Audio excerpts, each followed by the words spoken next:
everybody. This is Melody from Eden Wellness, and thanks for joining us again. This week we have another highlight for essential oil, and we are talking about frankincense today.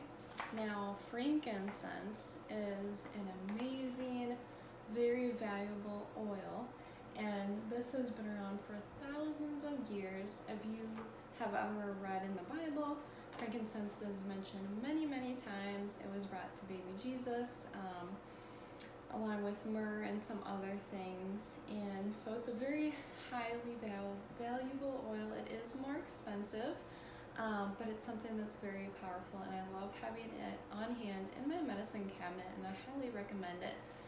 But we're going to go over some of the uses today, kind of how it's distilled, kind of where it comes from, and then we're going to go into a few other things and also some studies about it. So I'm just going to jump right in.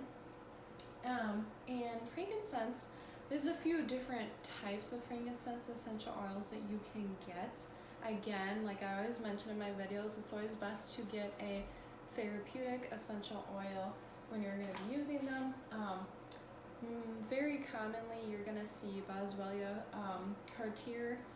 I'm probably not saying that correctly, but you're going to see that scientific name on the bottle, or sometimes you'll see Boswellia ferrarinia, Boswellia sacra. So there's a few different names for it, but it actually comes from a beautiful small tree or shrub that is abundant with pinnate leaves and sometimes has white or pink flowers. And so what they do is they actually create incisions into the bark of the tree or this shrub, and it produces a resin, so it's kind of like sticky, and then they take that resin and they distill it so that they can get the frankincense essential oil from it. And if you've ever seen frankincense resin pieces, they kind of look like golden yellowish, like little rocks, and you can get them online at various places. And myrrh is very similar in that, and of how it's distilled. But that's a little bit about frankincense and how it's distilled. It's steam distilled, of course. And there is a caution I just go over really quickly before we kind of dive in. The only caution with frankincense, I kind of wrote it on here, it is known to have natural blood thinning effects. And so people with problems that are related to like blood clotting should not be using this, obviously. And if you do, you're gonna obviously want to consult with your healthcare practitioner, doctor, whoever you are working with. So that's really the only caution. Just be aware of that. So kind of moving on, some of the uses, as I talked about before, this is a very prized essential oil. It's very potent. A really cool thing, which we'll dive in a little deeper, frankincense has terpenes in it, so specific types of compounds that can actually cross the blood-brain barrier and work at a very high cellular level, which is really, really cool. A lot of oils can't do that. So that's something that's really unique about frankincense oil. And I'm going to kind of jump to the terpenes before we get into the uses. So you're like, okay, what are the terpenes? Well, I just kind of said terpenes. There's monoterpenes in different types. There's alpha-pinene, there's alpha-pinene, theogeny. There's a bunch of different compounds, just like any herb, any other essential oil has a bunch of different compounds. And in the medical realm of medicine, a lot of times specific compounds are extracted or made synthetically from a plant or something like that, but they're only taking out one type of compound. Whereas if you're using the whole essential oil or the whole herb, you're getting all the different compounds and benefits, which is going to be more beneficial to you who is using it. So I'm going to talk a little bit about the alpha-pinene monoterpene. So this is found in very high proportions in frankincense. It's one you're going to find a lot of in this oil. And you can also find it in pine essential oil and rosemary essential oil. but it's known for its ability to help open up the bronchial airways. So this is a great one. It's anti-inflammatory, so it's going to help if you have any breathing issues when you're sick or fighting off a cold or a virus or something like that. It's also has some anti-cancer properties. Remember, it's crossing that blood-brain barrier, can really get into the cells. And it's also a broad spectrum antibiotic, so it's great for infections. It's great if you just had a baby and where their cord got cut, you can also put it on there. You can put it on their head if you get a scratch. If you get bruises, it's great for bruises. And the alpha-pinene compound in frankincense oil, it's very antibacterial, and it has the ability to inhibit the growth of potential infectious endocarditis in a recent study that they did. It also has anti-anxiety and sedative effects as well. And we're going to go into some of those uses a little bit more. But I'm going to jump to my other notes that I have here. And here's a really cool thing too with frankincense. When I mentioned before that it has anti-cancer benefits. Now, okay, don't just like go out and buy frankincense somewhere and be like, okay, this is what I gotta do. It's gonna take away these things, or it's gonna help all these things. Yes, it'll help, but remember, it's not, or there's no like one magic pill. And so when it comes to your health, it's always a combination of things to benefit your body and to help your body. And frankincense is a great one that you can add in. But here's some research that they did on frankincense specifically.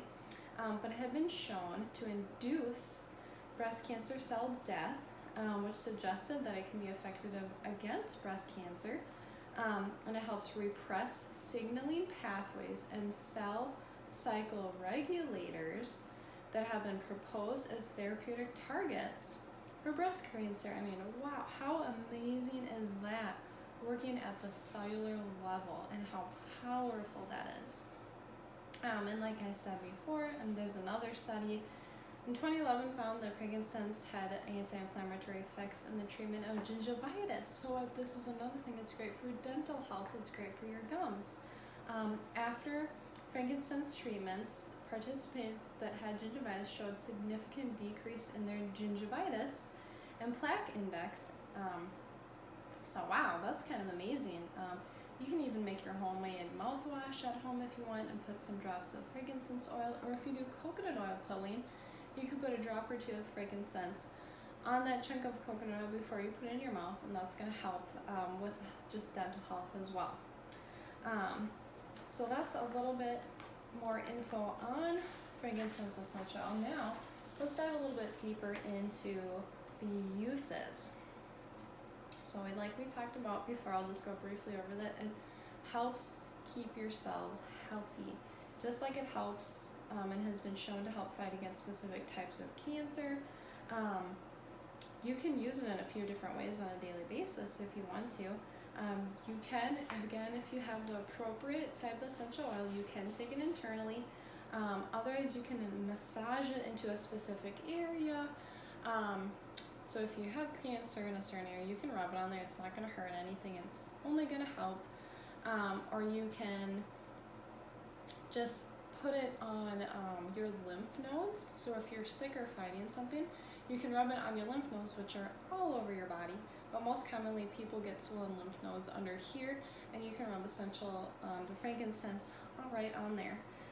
It's also helpful for joint discomfort because it helps improve circulation and relieve symptoms of that joint or muscle discomfort.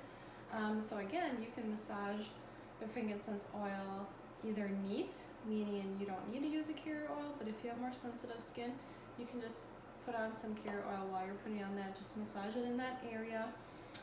It's going to help your immune system, like we talked about before. It just enhances that response.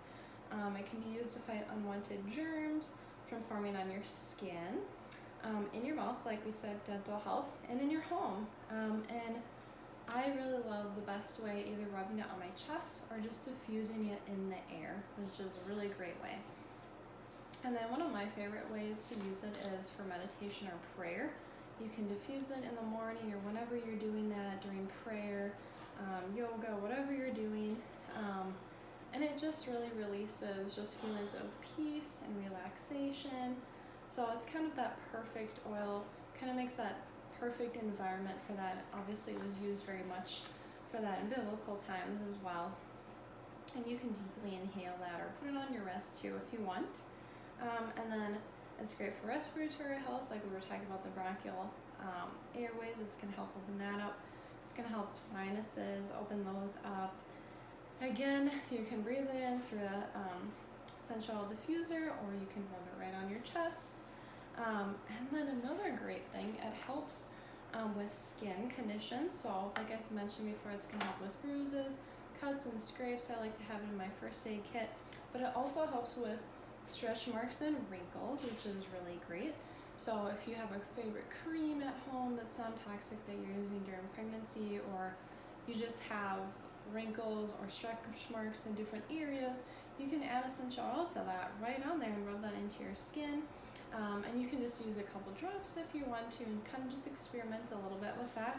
But it's really nourishing for the skin. It really helps tighten the skin. And then a last great use for it is for brain health, and it's gonna just help your cognitivity, your responses, kind of some focus. Again, it's calming and peaceful, but it's not gonna put you to sleep, but it's gonna help you just calm, relax, and focus. And so you can take that internally, or my favorite way, diffuse it, or you can even put it on the back of your neck too if you want. So I hope that you learned something new about frankincense. Maybe you'll go out and try some, or maybe put it on your list as something eventually to get to add to your medicine cabinet. So continue to follow us, like and share our videos.